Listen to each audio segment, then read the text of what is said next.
cells in our body. And generally, there's lots of reasons why we have fat. We, it insulates organs, but one of the primary reasons is to store nutrition. So in a period of time when we have no food, we release this nutrition and we stay alive. So that's why eating fat should be good for you. It should be full of nutrition. Interesting. You cannot starve a fat cell. They're like little Einsteins in our body, and we'll go into the science behind that. And essentially, no matter how much you try to starve your fat cells, and that's what diets are trying to do, they're trying to starve you in some way, we have these built-in protective mechanisms to stop that happening. The body will protect your fat cells, really well and truly over many other important tissues. Okay. Survival of the fattest. Squirrels, it's not my friend, isn't it? It's like Andy. He's not here. He's not here. When you think about it, at one point we were in hunter-gatherer communities, and there would probably be periods of time of famine, true famine, where there was no food. Wasn't able to hunt, or a crop was destroyed, something along that line. And it literally was that people was able to store the fat at the next meal that survived and managed to pass on their genes, genetics to their children, to their offspring. So we are literally all here to survival of the fattest. The people that are blessed with whatever they want, they don't put on weight. Turn the clock back a few years, we wouldn't be here if they was around. So this is the natural built-in system we have. We have a period of famine, not because we want to, but because we're forced into it. And our body has fat protective modes, which will kick in when our next feast comes along. That's what we're typically having, you have a big meal after. In your body, we go into fat storage, and the cycle will repeat at certain periods of time. Now, in modern days, all we've done is switch some of the words around.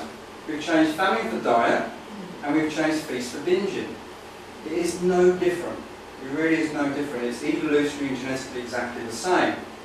Your body doesn't know the difference. That's the key thing. The body doesn't say, I want to lose half a stone, so I want to hit my bikini. That's just me talking. They've got a holiday or a wedding coming up. See, I said that. The comedian will come out later. So this is the science, the most sciencey part. We've got lipogenesis. Lipo means fat, so liposuction, yeah?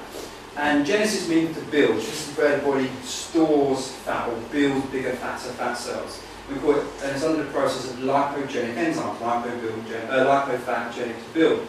Then we've got lipolysis, which is to release fat, and it's under the process of lipolytic enzymes. So our body should have this natural flux of both. Now there are some male and female differences. Sorry ladies, you are a little bit of a disadvantage. Women's fat cells are bigger, and they literally have more fat stored enzymes. I know it's not fair. That's why I changed.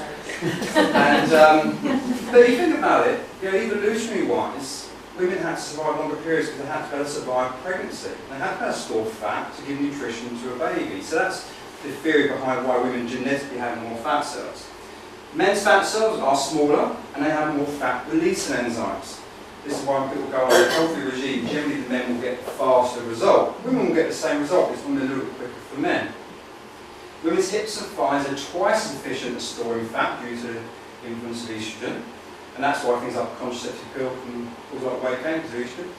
Fat cells, this is not male different, female different, but fat cells are the preferred energy storage system of the body. To keep a cell alive, we need to have blood flow, nutrition, the nervous system needs to be looking after, there's got to be an immune cell to it, make sure it doesn't get infected. To have a fat cell alive, let's say someone's in a coma, compared to a muscle cell, the muscle cell just being dormant doing nothing would need 14 times more energy.